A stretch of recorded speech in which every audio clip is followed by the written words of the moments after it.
Hello everyone, welcome to online classes. आज का जो हम लोगों का टॉपिक है why power sharing is desirable. इससे पहले हम लोगों ने power sharing class 10th civics का जो चैप्टर 1 शुरू किया था उसमें हम लोगों ने एथनिक कंपोजिशन पावर शेयरिंग को समझा अलग अलग फ्रंट पे, जैसे कि अलग अलग केस स्टडी में श्रीलंका का एग्जांपल लिया, बेल्जियम का एग्जांपल लिया। और हम लोगों को एक बात पता चल गई कि पावर शेयरिंग क्यों इम्पोर्टेंट है। किसी भी कंट्री में कन्फ्लिक्ट ना हो, सिविल वॉर जैसी सिचुएशन ना हो, तो उस कंट्री के सोवेरेनिटी को बनाए रखने के लिए, उस कंट्री में बोल सकते पॉलिटिकल स्टेबिलिटी को बनाए रखने के लिए पावर शेयरिंग क्यों इम्पोर्टेंट है और क्यों ज़रूरी है। इस बातों को हम लोगों ने समझ लिया था। तो लेकिन अगर आप लोगों को डायरेक्ट क्वेश्चन आ जाता है कि why power sharing is desirable, या पावर शेयरिंग की क्या सिग्निफिकेंस है, क्यों ज़रूरी है पावर शेयरिंग, तो आप लोगों को एक मॉडल आंसर पता होना चाहिए कि इसका आंसर क्या होना चाहिए, मॉडल आंसर क्या होगा। तो उसी का आज का हम लोग का जो टॉपिक है, why power sharing is desirable, क्यों पावर शेयरिंग हम लोगों के लिए ज़रूरी है या डिज़ायरेबल है, तो वो आप लोगों का आज का टॉपिक ही है। तो इसको हम डिस्कस करते हैं। तो जो कि power why power sharing is desirable, तो power sharing is desirable for two reasons, moral reason और प्रूडेंशियल रीज़न। अब मोरल रीज़न क्या होता है, प्रूडेंशियल रीज़न क्या होता है, तो पहले इसका हिंदी मीनिंग आप लोग समझ लीजिए। मोरल का मतलब होता है नैतिक भरा, नैतिकता, और प्रूडेंशियल का मतलब होता है समझदारी भरा। ठीक है, नैतिकता के माध्यम से, या नैतिक बोल सकते हैं ना, नैतिक भरा या नैतिकता, और समझदारी भरा। तो ये आप लोग को हिंदी पता होगा, लेकिन आप समझते हैं कि ये मोरल रीज़न क्या होता है और प्रूडेंशियल रीज़न करता क्या होता है। चलिए शुरू करते हैं आज की classes. Why power sharing is desirable, prudential reason और मोरल रीज़न। तो सबसे पहले प्रूडेंशियल रीज़न को समझते हैं क्या होता है। समझदारी भरा, देखिए प्रूडेंशियल रीज़न मतलब हुआ कि किसी भी कंट्री में कोई भी वर्क, जैसे मान लीजिए कि पावर को देखिए कि वहाँ पर अगर कन्फ्लिक्ट होने के चांसेज है या कोई पॉलिटिकल इनस्टेबिलिटी आने के चांसेस है, तो हमने क्या किया है, पावर को डाइल्यूट किया है और सब में बोल सकते हैं कि जो डिसकंटेंट डेवलप ना हो और सभी मिलजुल कर रहे, इसके कारण हमने समझदारी भरा कदम उठाया। उसको हम बोलते हैं प्रूडेंशियल रीजन। जैसे कि इसका एक एग्जाम्पल हम लोग अगर बनाते हैं, तो एक परिवार में मान लीजिए कि आपकी फैमिली में अगर आपके पिताजी, आप दो भाई हैं, ठीक है, और आपके पिताजी आपके बड़े भाई को बहुत ज़्यादा मानते हैं, या मतलब आप ही को बहुत ज़्यादा क्या करते हैं, बहुत ज़्यादा आपको पावर देते हैं, बहुत ज़्यादा आप लोग आपको केयर करते हैं।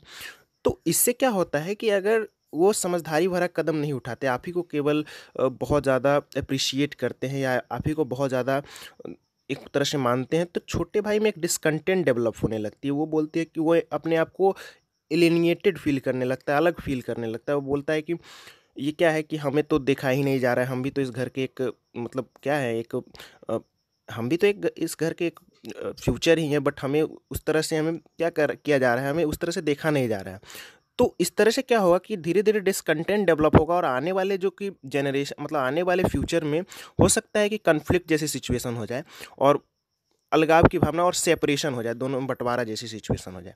लेकिन अगर वही आपके पिताजी या किसी के फादर, जिनमें मतलब कि जिनके 2 या 3 क्या कर सकते हैं सन है, वो शुरू में ही समझदारी भरा कदम उठाते हैं, और समझदारी भरा कदम उठाते हैं, और मतलब कि कह सकते हैं कि सभी को पावर इक्वली डिस्ट्रीब्यूट करते हैं, जितना इक्वली दोनों को मानते हैं। हाँ, बड़े को भी उतना ही वैल्यू दिया जाएगा जितना छोटे को। तो सबको अगर इक्वली पावर डिस्ट्रीब्यूट करते हैं और सभी को इक्वली क्या करते हैं, मानते हैं, तो इससे क्या होगा कि इससे दोनों के बीच में कभी डिसकंटेंट डेवलप ही नहीं होगा। दोनों के बीच में होगा कि हाँ, हमें तो उतना पावर मिला ही है, मुझे भी उतना पावर मिला है, तो इससे क्या टूटेगी नहीं, इस तरह की सिचुएशन बनी रहेगी। तो बोल सकते हैं कि ये समझदारी भरा प्रूडेंशियल रीजन हुआ। इससे क्या होता है, तो it reduces the chance of conflict. ये क्या करता है, जो कि कन्फ्लिक्ट का चांस है उसे कम कर देता है। वेरियस सोशल ग्रुप्स, अलग अलग सोशल ग्रुप्स में अगर हमारी कंट्री में जो लीडर्स है वो प्रूडेंशियल समझदारी भरा कदम उठाते हैं और पावर को शेयर कर देते हैं, तो ये क्या होता है, पहले तो कन्फ्लिक्ट के चांसेज अलग अलग ग्रुप्स में ख़त्म कर देते हैं। और कन्फ्लिक्ट होगी तो क्या होगा, कन्फ्लिक्ट से वायलेंस होता है, लड़ाई होगी। कन्फ्लिक्ट होगी तो पूरी तरह कंट्री में वायलेंस की सिचुएशन हो जाती है, और पॉलिटिकल इंस्टेबिलिटी आ जाती है। लड़ाई होगी, वायलेंस होगा, तो पॉलिटिकल इनस्टेबिलिटी आएगी, गवर्नमेंट गिरेगी बार बार, फिर से गवर्नमेंट बनेगी, तो ये सिचुएशन आ जाती है। तो इसी को कम करने के लिए power sharing is a good way to ensure political stability. अगर मैंने पावर को शेयर किया तो पॉलिटिकल इनस्टेबिलिटी नहीं आएगी। पहले बात तो पावर को शेयर किया, कन्फ्लिक्ट्स नहीं होंगे, कन्फ्लिक्ट्स नहीं होंगे तो वायलेंस नहीं होंगे, वायलेंस नहीं होंगे तो पॉलिटिकल इनस्टेबिलिटी नहीं आएगी, और पॉलिटिकल इनस्टेबिलिटी नहीं आएगी तो क्या आएगी? पॉलिटिकल स्टेबिलिटी आएगी। तो हम लोगों ने समझा कि क्यों power sharing is a good way to political, किसी भी कंट्री के जो पॉलिटिकल इंस्टेबिलिटी है, गवर्नमेंट को अच्छे से चलने, मतलब बोल सकते हैं कि रन कराने के लिए पावर शेयरिंग कितना इंपॉर्टेंट है, क्यों ज़रूरी है। तो ये पहला प्रूडेंशियल रीज़न समझ गए। तो हम कह सकते हैं power sharing will bring out better. तो बिल्कुल पावर शेयरिंग से हमें क्या होती है? बहुत अच्छा रिजल्ट निकल कर आती है। आप अगर पावर शेयर करते हैं तो उसका जो रिजल्ट निकल कर आएगा वो इतना अच्छा निकल कर आएगा जो कि आप बिलीव नहीं कर सकते हैं किसी भी कंट्री के लिए। आप देखिए कि जैसे कि मान लीजिए कि बेल्जियम में ही पावर शेयर किया गया तो उसका आउटकम्स कितना अच्छा निकल कर आया। वहाँ पर सभी में कोई कॉन्फ्लिक्ट्स नहीं हुआ, पॉलिटिकल इनस्टेबिलिटी नहीं आई, पूरी पॉलिटिकल स्टेबिलिटी रही। और वहीं पर देखिए श्रीलंका में पावर शेयरिंग नहीं किया गया तो उसका रिजल्ट देखकर क्या है, निकल कर क्या है? कॉन्फ्लिक्ट्स होगा। जो प्रूडेंशियल रीजन में हमने बताया कि कॉन्फ्लिक्ट्स के चांसेस बढ़ जाते हैं। कॉन्फ्लिक्ट्स के चांसेस बढ़ेंगे तो क्या होगा? वायलेंस सिचुएशन में हो गई सिविल वॉर, और वायलेंस हो गई, उसके बाद और भी क्या हुआ? पॉलिटिकल इंस्टेबिलिटी रही, बहुत समय तक गवर्नमेंट ही नहीं ठीक से रन कर पाती थी। तो ये सारा सिस्टम है। तो हम बोल सकते हैं power sharing will bring out better outcomes. Next है मोरल रीजन। इसको समझिएगा, मोरल रीजन मीन्स क्या होता है? मोरल रीजंस मतलब कि प्रूडेंशियल में तो समझदारी भरा, मोरल मतलब कि ये तो होना ही चाहिए, ये हमें करना ही होगा। जैसे क्या होता है कि अगर आप मतलब जैसे इसको समझिएगा, मोरल रीजन क्या होता है? मतलब आप अपने आप को बोलते हैं मैं बहुत अच्छा आदमी हूँ, बहुत अच्छा आदमी हूँ, ठीक है। तो अगर आप बहुत अच्छे आदमी हैं, बहुत ही ऑनेस्ट पर्सन है, तो उसके लिए क्या करना होगा? अब मान लीजिए बोलते हैं कि बहुत ऑनेस्ट पर्सन है तो और चोरी कर लेते हैं जाकर, ठीक है, या मान लीजिए झूठ बोल देते हैं, तो ये फिर तो नहीं होगे ना, कहने से थोड़ी कुछ होता है। उसके लिए आपको क्या होगा? करके दिखाना होगा, ठीक है। मतलब आपको अगर बोलना है कि मैं सच्चा आदमी हूँ, मैं सही आदमी हूँ, तो उसके लिए और क्या होना चाहिए? आपको कुछ सिग्निफिकेंस को, उसके कुछ मॉरल वैल्यू को फॉलो करना होगा, तभी आप क्या होंगे कि एक अच्छे आदमी है या एक ऑनेस्ट पर्सन है। इसी तरह कोई भी कंट्री बोलती है कि मैं डेमोक्रेटिक कंट्री हूँ, तो कहने से डेमोक्रेटिक कंट्री नहीं होगा। उसके लिए आपको क्या करना होगा? जैसे कि कुछ डेमोक्रेटिक की जो स्पिरिट, मतलब बोल सकते हैं ना कि डेमोक्रेटिक की कुछ स्पिरिट ऑफ डेमोक्रेसी है। जैसे क्या होना चाहिए? इक्वलिटी होना चाहिए, वोटिंग राइट्स होना चाहिए। ये सारी चीज़ों को फॉलो करेंगे तभी आप क्या है कि डेमोक्रेटिक कंट्री हैं। तो उसी में सबसे इंपॉर्टेंट चीज़ क्या है कि जब आप पावर को शेयर करते हैं तभी क्या कहलाएंगे? आप एक डेमोक्रेटिक कंट्री कहलाएंगे। आप बोलते हैं डेमोक्रेटिक कंट्री है, लेकिन आपने अपने कंट्री में पावर को शेयर ही नहीं किया है, तो आपको कहने से कुछ नहीं होगा। आपको जरूरी ही है पावर शेयरिंग करना, मोरल है, मतलब कि आपको होना ही चाहिए, पावर को शेयर करना ही होगा, तभी आप एक क्या है? डेमोक्रेटिक कंट्री है। तो वही क्या हमने लिखा है कि power sharing is the very spirit of democracy. Democracy की एक स्पिरिट है पावर शेयरिंग होना ही चाहिए किसी भी कंट्री में, अगर डेमोक्रेटिक कंट्री अपने आप को बोलती है। तो power sharing is the very spirit of democracy.